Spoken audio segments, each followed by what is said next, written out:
This video we're taking a look at Notre Dame versus Georgia.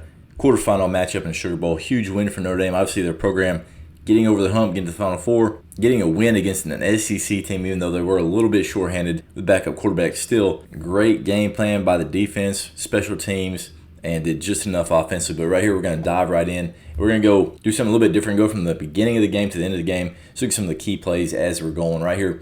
First drive for Georgia. And this really sets the tone right here. 3rd and 9. And, of course, Gunner Stockton, you got a young quarterback back here. And all you're doing is you're getting a little bit of a twist, playing man-to-man here on the back side. Right here looks like he's spying for the running back. Only a 5-man rush, but they are getting a bit of a twist. And, of course, you know a young guy is going to be a little bit antsy back there. They don't hit home. As soon as this thing takes off, of course, they do have a guy spying right here. So if he does step up, there's a guy right there for him. Good coverage on the back end. Right here, you can't really see what the routes are, but you can see pretty tight coverage man-to-man. And so he starts working out of the pocket, and, of course, just a pursuit. There's your spy working to it. And right here, really all it does is basically create a sack and a negative play. They get this ball out right before he throws it, and it goes backwards. So right there, they spot the ball back here. So basically, it turns into a sack for Notre Dame's defense. But right there early in the game, really setting the tone. Going to have the quarterback a little bit and knowing, hey, there is going to be pursuit. We're going to hit you, and our coverage is going to be tight. We're not going to give you anything, even on 3rd and 9. We're not going to give you an easy completion, let you get into any kind of rhythm. Of course, that last play ended their first drive, and of course, Georgia's defense really stout all night. Nothing from Notre Dame's first drive. And right here on this one, that was just a great play. Again, it's a one-on-one look. This is 2nd and 3, so advantageous time to throw the football. And it's just an RPO. If you like your matchup right here, you're one-on-one, one high safety. There's no chance he's going to go over there and help. You do have to put a little bit of pace to this football.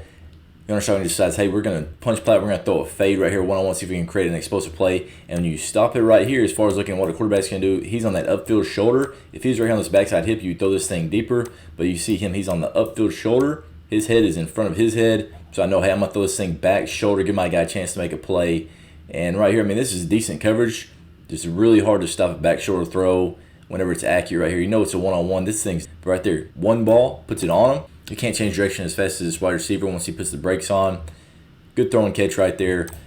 Playing man-to-man, being aggressive, make them take that shot. Now we got to rally to it. And that's what they do right here. Get him on the ground after he absolutely mollywops and runs through a couple guys. But, again, being aggressive. Don't give them anything. Make them throw and catch these back shoulder fades, which are pretty tough to complete. Of course, you can work them a ton, get good at them. But right here, good throw and catch here by Georgia. Man-to-man. Again, don't give them anything easy. And get into a rhythm. Of course, later in this same drive, after that big completion, got a little bit of momentum. Right, Georgia getting a heavy set. This is a 3rd and 1, and they're just trying to run duo or inside zone. And great job here, beating the wide receiver across his face and then putting your hat on the football by the DB. And that's Aiden Schuler right here, who had a heck of a game. Right here, flies in there, hat on the football, thing spills out, and then right there, great job. Defense playing fast, getting on the football. Huge stop right here. This is the one drive that Georgia really had momentum. And we'll see a couple of others, but this is a huge play in the game in the first quarter. With just under 3 minutes left, creating a turnover right there in the red zone, keeping from getting on the scoreboard. Back to Georgia's offense against Notre Dame's defense. Nothing to write home about for Notre Dame's offense in that first quarter. They able to flip field position right here, get them back over on their side of the field towards their 20. And right here, Georgia completes a big pass, and this is a huge play in this game for a lot of different reasons. But here, it's just a little bit of an out and up, a little flat-footed here by the corner, and they're able to beat him over the top. And again, Gunner Stockton is not just a zero. This is a good throw and catch. Again, a one high look. You got to beat this safety before it can roll over. Not just a huge window, but puts good pace on the football to beat the safety. And it's really good completion. Then, of course, great job tracking him down and letting him score a touchdown. And the most dramatic part of this game, this official, whenever he runs into a backup DB. I mean, I hope he's all right, man. But he's selling this. He is selling this hard. I know it probably hurts when you're not expecting it, but damn, there's 100 people over there on the sideline. You know, you might somewhat expect a little contact, but right there, folds up like a cheap suit, throws a flag, and Georgia backs up. Instead of being down here around the 11-yard line, backed up there around the 26. So huge play in that game. Of course, walk-on DB, man. I'm not sure if he's going to have that walk-on spot after this one. Bumps into the official, and the official does a great job of selling it. He's like LeBron James when somebody's rolling down the lane. He's going to flop. I mean, if you're going to call a 15-yard penalty in the quarterfinals, you got to sell it, man. So good job right there by the official. Of course, that throw really set him up in the red zone to kick their field goal. Georgia's on the board 3-0. And has really kind of controlled the clock, controlled the ball here early in the game. Notre Dame's defense obviously taking away the easy stuff, but They are completing some pretty good balls. That out and up was really good. That back shoulder fade was, I mean, just good man-beating routes and great plays. But right here, now we're going to look at a little bit of Notre Dame's offense. They're getting into a little bit of rhythm. And on this right here, you can see it's just quarterback counter. And double this up to the linebacker right here. He blocks back. He pulls the kick. Gap hinge here on this, pulling the running back instead of having the fullback pull. Just switching who's running what. The responsibility is right there. He's going to arc out to the outside linebacker as well, trying to take everybody up there to the front side. Quarterback shows pass for just a second, so he gets his right foot like he's about to possibly flip the ball out there, maybe screen, quick game, whatever. Now he's going vertical. Now, he doesn't really follow his blocks. Not just a great job here by Riley Leonard reading what's going on. Looks like we're going to get a log here. He squeezes pretty hard. It's had around. There's the running back leading in there. There's your unblocked guy that these guys are really trying to work to, but instead he just sees that open space and goes to it right now. Really should be following this running back out there to the outside, but instead Riley Leonard just makes a play, outruns that middle linebacker that thinks he's going to scrape over the top. But right here, I mean, quarterback counter. Again, run game with your quarterback whenever he's dynamic like Riley Leonard is, can create a numbers advantage in the box. And this is a pretty light box for 2nd and 8. I mean, so that drive set him up. Kick a field goal, great time in the ball game, 3-3 with about 8.5 minutes left in the half. Notre Dame gets a big stop next drive against Georgia's offense. Really nothing going for them right there, just kind of a busted play. I think they're trying to run a little bit of inside zone. Quarterback pulls it, swarms to the ball, get him on the ground. Really not much going for Georgia's offense right there in that drive. And Notre Dame just finds a way. They're set up in pretty good field position. We're here on 1st and 10. Riley Leonard creating an explosive play right there with his legs, getting down to the 40, and they get just enough to kick another field goal right here and go up 6-3 with about 30-40 seconds left in the half. And that's where this ball game really turns. In about probably 50-55 seconds worth of game clock, this game goes from a 6-3 ball game that's really tight and just nip and tuck. Defense is playing really well. Offenses really don't have much going on, to a game where Notre Dame's up. And the very first play that really led to this was Georgia deciding with about 30-something seconds, back up quarterback on your own 25-yard line. We're going to try to score. We're going to go down the field. We're going to turn. This guy's going to turn to Joe Montana, and we're going to drive down the field and absolutely dominate. But instead, tackle gets ran around. Great pass rush, great speed rush, a one-on-one. Swats his hands down, gets to his shoulder, and now he's rolling. Gunnar Stockton trying to throw the football, swats it out. That's a great job. Strip sack right there by R.J. Oben. I mean, it's one of those things, if you're looking at the defensive fronts, Notre Dame matches up with the defensive fronts of Georgia now. Now, that's something in the past that you wouldn't have said, but those guys up front, especially on the defensive side, can get after it, especially passing downs. They did a great job right here. I know they're even banged up and injured, but right here, defensive front just playing with speed. RJ getting around the corner, strip sack, and Junior Tuihalamaka all over it right there for the big fumble recovery. Put him down. I mean, think about it. 12-yard line, you're already up 6-3. Georgia might not, they might not score again. It's just the way it is. So that's a huge play in this game. Very next play, not just anything groundbreaking. Again, 30 seconds. Notre Dame's got 2 timeouts, so there is the opportunity to run the football. And they're in a 21 personnel set, unbalanced. You got your tight end. You motion another tight end here. It looks like they're running duo, but then you're running a glance right here, reading the safety. If he filters down into the box, your box isn't great to run the football. And it looks like he's got a little bit of outside leverage, so great. Stem at his leverage, stick it, play with speed. We're to the middle of the field right there, ready for the throw and catch. And right here on this one, you can see Riley Leonard. Boom, as soon as the ball snapped, he's looking at the safety. You see he's working into the box. Great. Let's throw this glance right here behind him. See if we can score a touchdown.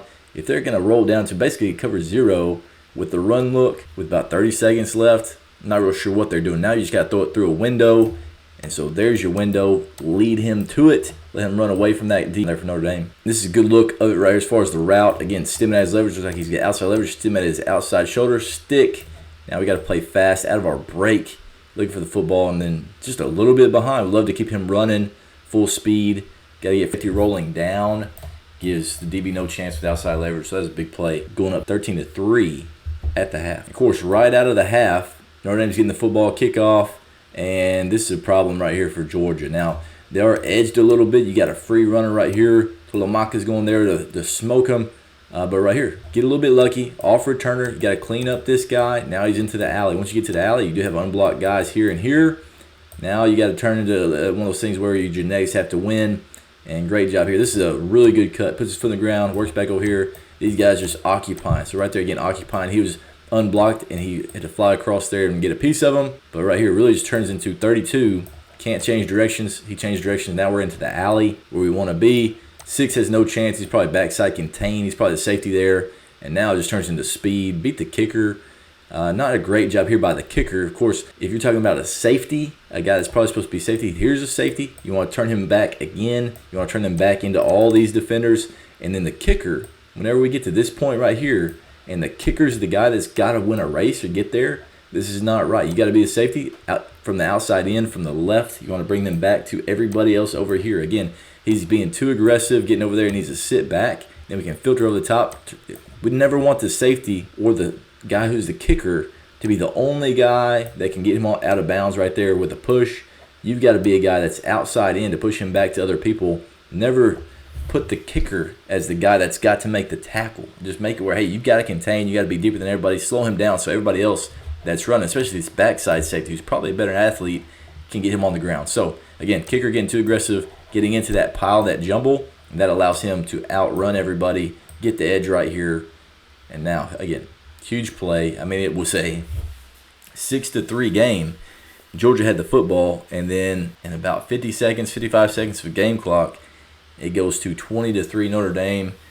Huge shift in this game. I mean, it basically over. They knew Georgia's, you're not going to score 20 points. Not on this day, not with Gunnar Stockton at quarterback. So a couple of huge plays there for Notre Dame's defense. And then the offense coming through with a touchdown, and of course special teams. So all three phases right there basically put the game away here for Notre Dame to start the second half. Very next drive, Georgia does get a little bit of life here offensively, and they do a great job with this scheme here. So again, man-to-man, not giving anything easy. He's running across. Back is the guy that filters through. They're running a poster drag here, trying to get everybody across. He's going to block, then he's going to release here late. And quarterback's going to half roll, make it look like a play action on this. This is on a 1st and 10, so great time to take a shot. And that's what Georgia does right here on this one. Again, pulling backside guard as well to help seal this edge, make it look like boot. I see safety's rolling. He's gone. Really, the guy that should be manned up here on the back is probably this inside linebacker. These inside linebackers taking these backs whenever they go with that misdirection. Looks like he kind of loses sight of it and then able to run with that back. Doesn't see him get out. So I thought this was a good design right there with that little bit of misdirection. Gets him loose. Of course, there's your fullback working across. The other linebacker sees that guy who chips and releases late. But right there, linebacker doesn't see him rolling. There's your post to take that corner, hold the safety. Good throwing game. So pulls it within 2 scores. And first touchdown here for Georgia. This is a big play right here. Notre Dame's defense doesn't have much going. Georgia makes it a little bit of momentum right here. Again, in plus territory, this side of the 50, it's a 4th and 2, and Georgia decides to go. Down by 2 scores, down by 10, with a little bit over 3 minutes left in the third quarter. So this is a huge play. And, of course, Georgia's going to run a man beater. That's what Notre Dame's been running. They're trying to run mesh here, work these guys across. And it looks like Gunnar Stockton's eyes start here. You got a flat route. Doesn't like it, probably out leveraged. Now you're getting down. 2's working across here.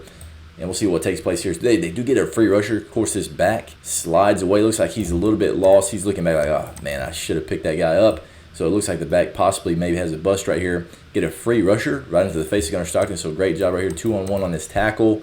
Doesn't give him enough time to work across right here. If he's in the pocket, these guys are creating a little contact. So that's not one of those things where this could be offensive pass interference. Maybe it is. Maybe it's not. I really don't know. But he's at the line of scrimmage, which is not going to be a PI when you throw the ball at the line of scrimmage. But right there, no time there for Gunnar Stockton. And, of course, flying down out of the secondary as well, covering that thing up with Leonard Moore flying down, making a play there, even if he does have time to throw this. I don't know if there's a chance for him to get the first down right here. So big play right here. Good call. I mean, getting a guy free here on the rush. Just a 1 linebacker pop, so a 5-man rush. And not enough time to set your feet, throw it. And, of course, Leonard Moore flying down that secondary as well, knowing that they're going to hit home. Don't give him a free completion on 4th and 2. Huge stop right here, stopping any momentum Georgia had after that score to pull within 2 scores. Now we're going to look at a really good play here by Riley Leonard. Jordan facing right here. Looks like they're trying to motion him in. This is a 4th and 1. Positive territory, 30 going that direction. Motion him in there, trying to run an out route. I've seen a lot of teams do this, and to me, I think they do it a little bit off. Their timing and stuff's not quite there. A lot of teams have been running that guy in and then snapping him before he ever gets set. But right here, they're letting him get set. Whenever they let him get set, he's got outside leverage. He's running an out route. They're sprinting out to it, trying to make this happen pretty quick.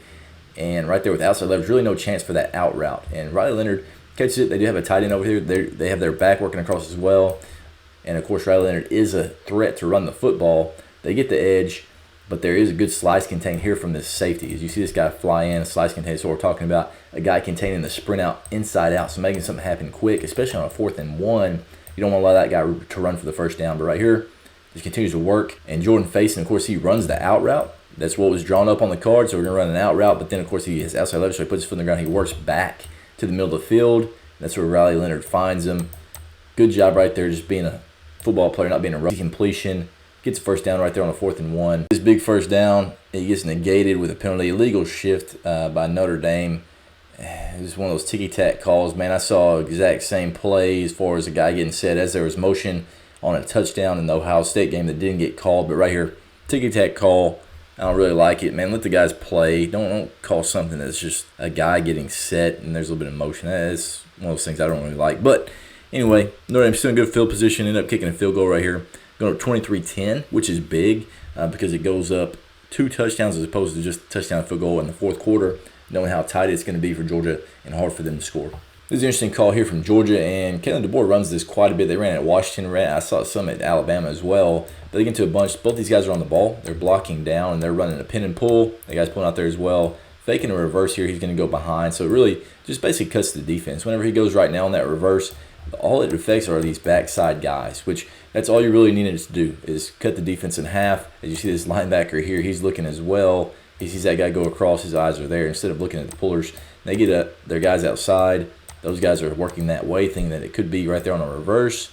And that's what cuts the defense right there, as opposed to having this linebacker fit in this alley and then him inside out as well. There's nobody left for it.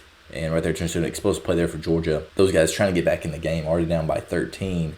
Got to get some points right here on this drive. Later in the drive, 4th and 5, got all the way down to the 9-yard line. They got to score a touchdown. They're down two touchdowns. They know there's not that much time left, under 10 minutes. And these drives where they get down to the red zone are going to be at a premium, so we got to go for it. And right on this one, I like the call. I mean, they're trying to throw a fade. Your one-on-one route, we saw this earlier. They threw the back shoulder fade. Now they're just trying to pick who they want to throw the fade against. Now they got to press there by number 2. Everybody else is going to mesh. So the number one thing we're looking for is this slot fade. If you like it, take it. If it's a one-on-one, great. If not, now we can get back underneath.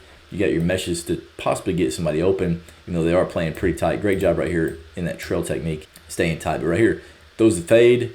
I think pushes this a little bit deep. Should throw a back shoulder fade again. His hat's over the top of his hat. Throw that thing back shoulder with a little bit of pace. Instead, he puts it out here.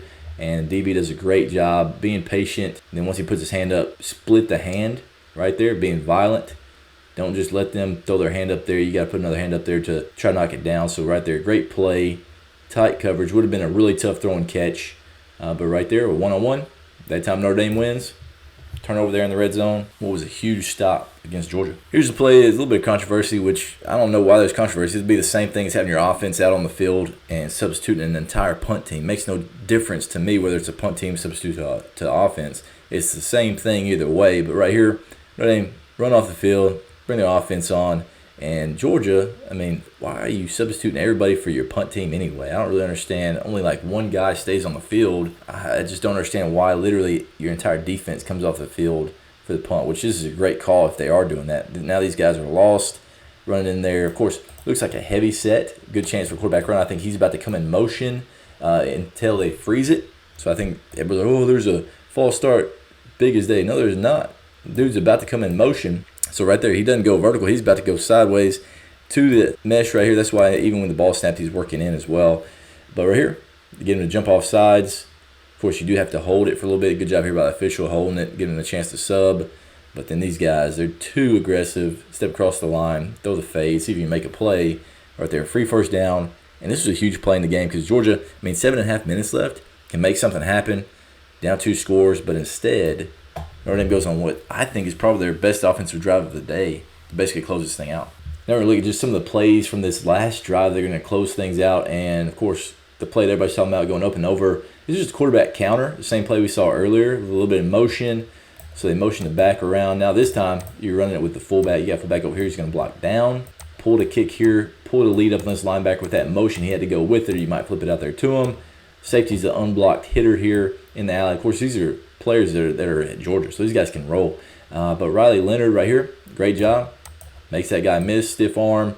And then whenever it got this point, it's like, oh, man, he should have cut up inside of that kick. Right here is you're looking for the pullers right there. Probably should have got vertical right there, maybe get 4 or 5 to get down. But instead, He knows who he is. He stiff arms a guy, and then he outruns the safety from Georgia. And Riley Leonard is a lot more dynamic than people are thinking. And then he goes up and over the corner, up and over, gets the first down. Huge play. It's on 3rd and 7. I mean, this is 5 minutes, 40 seconds left. If he doesn't get this first down, Georgia gets the ball right there with probably about 5 minutes left in the game, as opposed to right around 2 minutes. So this is a great play that kept the ball in the Irish's hands and, of course, really put the game away with those 2 first downs late in the game. This is another look of just a great play here to stay on the field. 3rd and 1. Of course, Georgia gets a stop. They're going to get the ball. It's going to be right around 4 minutes. They'll use all their timeouts right here. But right here, motion across, get into a heavy set over here. You got tight end. Basically, you got 3 tight ends. There's your back split out. So an empty set, of course, with the quarterback. That's a dynamic play like Riley Leonard. He's got a chance to hit this thing downhill. A little bit of motion. Boom, straight downhill with a duo. Find a crease, and that's all they do right here. Fall forward for about 3 or 4 on 3rd and 1. Keep that clock running. Get it down to 2-minute timeout after this one. So this is, again, great play. I mean, simple design. They ran this play earlier. Had a lot of penetration. I think that was on a 4th down as well. But right here, 3rd and 1. So short yard situation. A little bit of motion. Going right up the middle. Huge first down there for Notre Dame. Finishing this game off. Right here's the last play, 4th and 6, and of course just rushing 4 again. A little bit of a twist here. D-tackle works out. He works into that A or B gap, just trying to get after the quarterback, and then great job right here, just playing with speed, being strong through that tackle. He's just trying to hold and wash him by. Really good job here. I mean, again, these guys are shorthanded. I know everybody's shorthanded this time of year, but this is a great play. Great team win here as well, but right there, great play. Just rushing the outside shoulder, getting the quarterback on the ground. Huge play on the 4th and 6. Now Notre Dame only has to take 2 knees to finish it off in a huge win. Huge program win over an SEC team, SEC champion, and Notre Dame. With this win, gets paid $14 million, just like the Big Ten's getting 14 for Penn State and 14 for Ohio State. So that's 28 split between all their members. Notre Dame is making $14 million. They ain't got to split with nobody, because they're not a member of a conference. So exciting times at Notre Dame. Throw that money straight toward the NIL, whatever you want to do. Great job. We all know Georgia's a little bit shorthanded, but so is Notre Dame. Thought it was an awesome win, awesome game. And this Penn State game is going to be an absolute dogfight. Who would have thought Penn State or Notre Dame going to be in the national championship this year? We'll see who it is. I mean, we got a couple weeks, and then we'll see what takes place. So really appreciate you guys watching. Make sure you click right here. If you made it to this point, this is what YouTube thinks you'll like, and I think you'll like it too, and I'll see you guys again in the next video.